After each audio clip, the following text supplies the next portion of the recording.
ये बात। राम राम।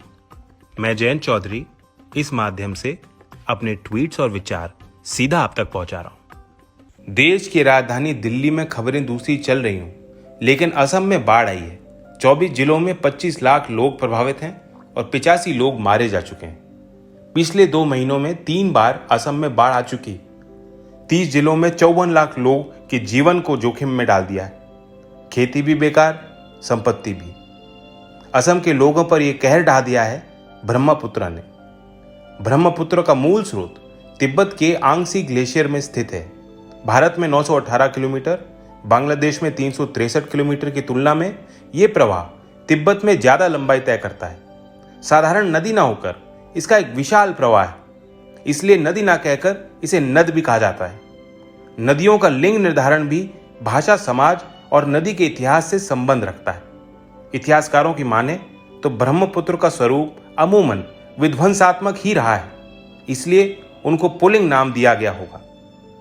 नदी के मिजाज और उफान से लग रहा है जैसे नदी क्रोधित हो, और इसके क्रोध के कारण हजारों लोग एक झटके में बेघर हो गए हैं, सड़कों पर आ गए हैं।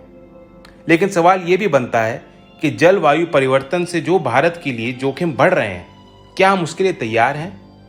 भारत दुनिया में क्लाइमेट चेंज रिस्क इंडेक्स में 5वें स्थान पर है। ऐसे में मौसम की अनिश्चितताएं बढ़ जाएंगी। हमारी आपदा को नियंत्रित करने की व्यवस्थाएं दुरुस्त होनी चाहिए। 2019 में केरल, मध्य प्रदेश, राजस्थान, गुजरात, असम और बिहार कई राज्यों में बाढ़ आई है। असम में केंद्र स्थापित ब्रह्मपुत्र बोर्ड के साथ मिलकर असम की राज्य सरकार ने बाढ़ से हो रहे नुकसान को नियंत्रित रखने के लिए कुछ कदम लिए थे। जांच और जायजा इस बात का समाज के आगे आज होना चाहिए कि उसका क्रियान्वयन क्यों कमजोर रह गया। कटान को रोकने के लिए निर्माण किए जाते हैं, वृक्षारोपण होता है, मिट्टी ना बह जाए पक्के काम करने पड़ते हैं। कहीं ना कहीं उस इंफ्रास्ट्रक्चर में कमी रह गई होगी। असम की सरकार ने 891 किलोमीटर के नदी पर ड्रेजिंग कराने की बात कुछ वर्षों पहले की थी। जो सिल्ट और कचरा नदी में फंसा हुआ है, उसे निकालने का 40,000 करोड़ का प्रोजेक्ट एस्टिमेट भी बनवाया गया था। ड्रेजिंग का पर्यावरण के जानकार विरोध भी करते हैं और कहते हैं कि यह कोई ठोस उपाय नहीं।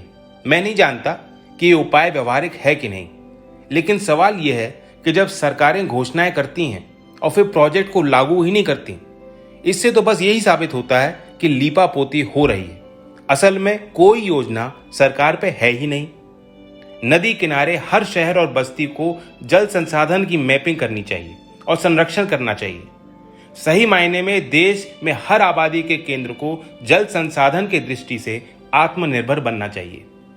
नदियों पे उचित बांध और मॉनिटरिंग के साथ साथ शहरों में decentralised waste water, solid waste management, rain water harvesting को विकसित करना और नदी के लिए इंटीग्रेटेड बेसिन मैनेजमेंट का प्रबंध, यानी एक नदी के पूरे प्रवाह में आने वाले सभी राज्यों के तमाम एजेंसीज को एक होकर काम करना होगा।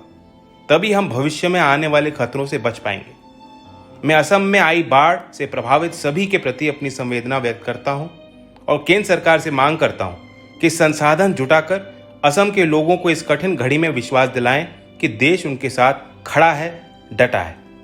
तो आज की ये बात जरा आप भी सोचें।